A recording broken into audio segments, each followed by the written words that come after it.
தமிழ் வலை சேனல் நேயர்களுக்கு வணக்கம். வீட்டில் செல்வம் பெருகவும், பணவரவை அதிகரிக்கவும் சில எளிமையான வாஸ்து குறிப்புகளை நாம் பின்பற்றினாலே போதும். முதலில் நாம் வசிக்கும் வீட்டின் நுழைவாயில் என்பது மிக முக்கியமானது. எந்த நேரத்திலும் பணவரவு உள்ளிட்ட அனைத்து நல்ல விஷயங்களும் முதலில் இந்த நுழைவாயில் வழியாகத்தான் வீட்டிற்குள் வரும். எனவே, அது எப்போதும் வீட்டின் நுழைவாயில் தூய்மையாகவும், அழகாக அலங்கரிக்கப்பட்டவையாகவும் இருக்க வேண்டும். இது நேர்மறை ஆற்றலை அதிகரித்து செல்வ வளர்ச்சிக்கு வழிவகுக்கும். இரண்டாவதாக, வீட்டில் பயன்பாடற்ற, பழுதடைந்த, தேவையற்ற பழைய பொருட்கள் குவிந்து கிடப்பதை தவிர்க்க வேண்டும். இப்படிப்பட்ட பொருட்கள் வீட்டில் எதிர்மறை ஆற்றலை ஏற்படுத்தி செல்வ தடையை உண்டாக்கும் வாய்ப்பு அதிகம். எனவே நாம் வீட்டில் பழைய பொருட்களை வைத்திருப்பதை தவிர்க்க வேண்டும்.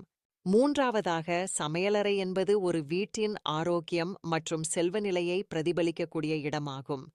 ஆனால் பெரும்பாலானோர் வீட்டின் சமையலறையை தூய்மையாக வைத்திருப்பதில்லை.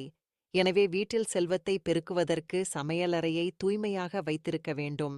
நான்காவதாக, வீட்டில் பல கடிகாரங்கள் இருந்தால் அவை ஒரே நேரத்தை காட்ட வேண்டும்.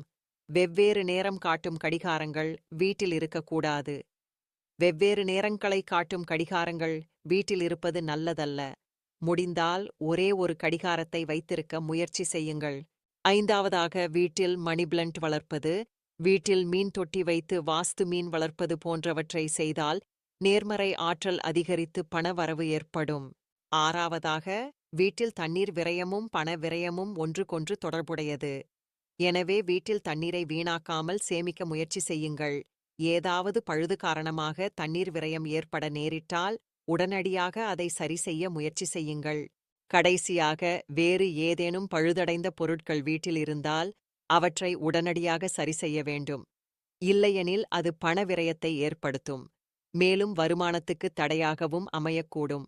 பழுதைச் சரி செய்வதன் மூலம் பண ஓட்டம் சீராகும். இந்த 7 வழிமுறைகளை தொடர்ந்து பின்பற்றி வந்தால் உங்கள் வீட்டில் செல்வம் செழிக்கும். மீண்டும் அடுத்த பதிவில் சந்திப்போம்.